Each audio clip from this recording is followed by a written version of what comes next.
Well, the Senate opens this morning after a very late night of amendment votes on the U.S. Innovation and Competition Act, USICA. That's the initials. We're starting to call it that. 5 in total, 4 of which of these amendments were sponsored by Republicans. So far on this bill, the Senate has held votes on no fewer than 18 amendments, 4 from Democrats and 14 from Republicans, and there are more to come. As I mentioned yesterday, in a landmark moment for bipartisanship in the Senate, we even adopted an amendment from Senator Rand Paul by voice vote. Yes, that's right. I said the 2 words together, Rand Paul, voice vote. 4 words, but I said the 2 concepts together, Rand Paul, voice vote, 4 words. Now, the media will tell you that if you're talking process, you're losing. But the process was really important here. For years, senators have been clamoring for a more open process and more amendment votes. I can't tell you how many speeches I've heard on the floor about the virtues of regular order. Well, this competition bill ought to be the answer to my colleagues' prayers. The bill has moved through regular order, flying through various Senate committees with staggering bipartisan votes. The entire Senate opted to take up the bill by a vote of 86 to 11. And here on the floor, we've held the kind of vigorous, bipartisan, open amendment process that senators have been calling for. Some of these votes were tough for our side. In the old days, we would have said no. We said yes, we'll vote for them, but let's keep moving forward, and we are. Listen to this.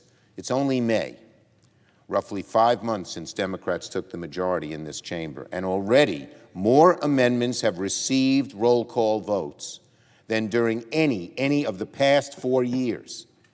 Let me repeat that so people hear it from one end of the Capitol to the other, particularly on this side of the aisle.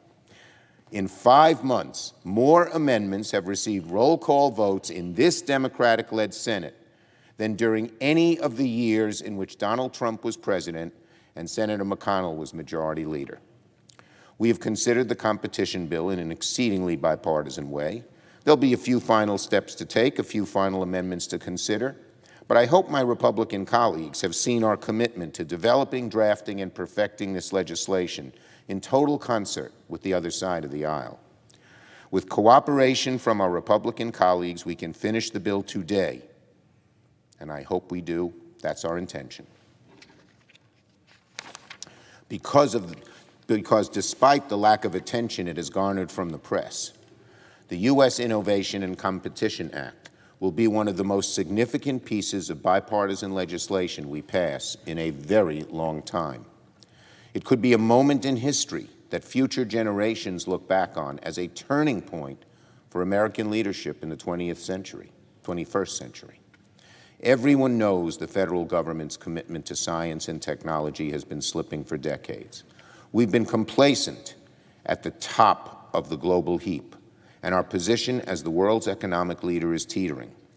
We now spend less than 1% of our GDP on basic scientific research. The Chinese Communist Party, as a percentage, spends more than twice that. We've put ourselves in a very precarious position of potentially falling behind the rest of the world in technologies and industries that will define the next century. If that happens, the days of America leading the world in scientific innovation, the days of America being the leading economic and military power in the world may be over. This is a moment when the United States Senate can arrest the decline and lay the foundation instead for another American century. That's why this is a moment in history that future generations could well look back on as a turning point for American leadership in the 21st century. By investing in science and technology, shoring up critical industries like semiconductors, boosting our universities, laboratories, and businesses, we can keep America on top and outcompete the world in industries of the future. That is just what this legislation would do. Our 2 parties have worked very hard on it. I think we've made a number of notable improvements to the bill. It's time to move forward together and pass this bill.